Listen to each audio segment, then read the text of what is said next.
Í dag eru 6 ár síðan Björgólfsfeðgar og Magnús Þorsteinsson keyptu 46% af hlut í Landsbankanum á 12,3 milljarða króna.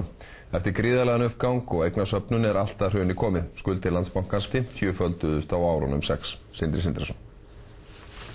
Einkavæðing Landsbankans var umdeild og sögðu margir að bankinn hefði fengist gefins. Erlendar skuldir íslenska ríkisins minnkuðu hins vegar tæpa 12 milljarða króna að þávirði og voru markmiðin háleit.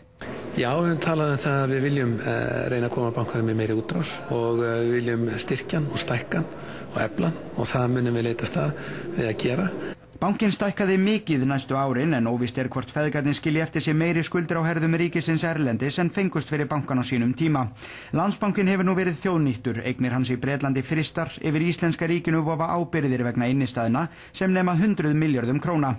Sömu sögur að segja af Glitni og Kaupþingi sem eftir að hafa hagnast gríðarlega eru nú komnir í eigu ríkisins á ný.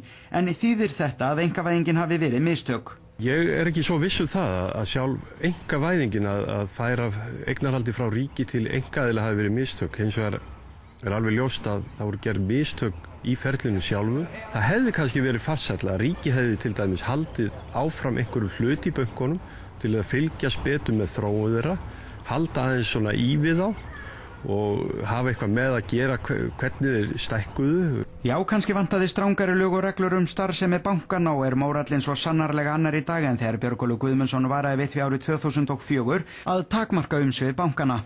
Einkenni frjálsra viðskipta væru að allt leitaði í jafnvægi, það kenndi sagan okkur, sagði Björgólfur.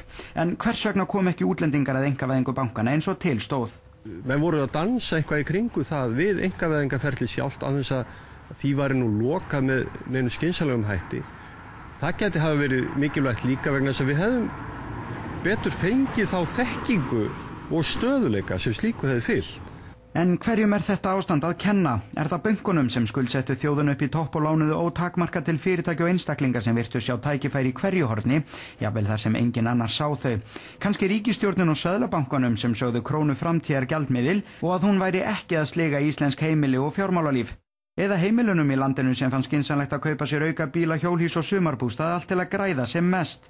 Eða samspil að ræða, samspil þjóðar sem fór of geyst? Allavega situm við öll saman í súpunni. Sigurður segir eðlilegt að fólk sé reitt og hrætt og ljóst að ábyrgðin sé, já, hjá hverjum? Hún hjá stjórnvöldum, pólitíska ábyrgð mikil í þessu máli, hún hjá eftirlitsstofnunum, hún hjá starfsmönnum bankana, eigendum bankana, stærstu hluthöfunum.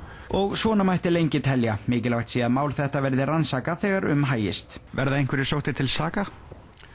Já, það auðvitað snemmt að segja til það, en já, það kemur ekki óvart. Hvort það verði fyrir landráð af gáleysi eins og einhver orðaði það á eftir að koma í ljós.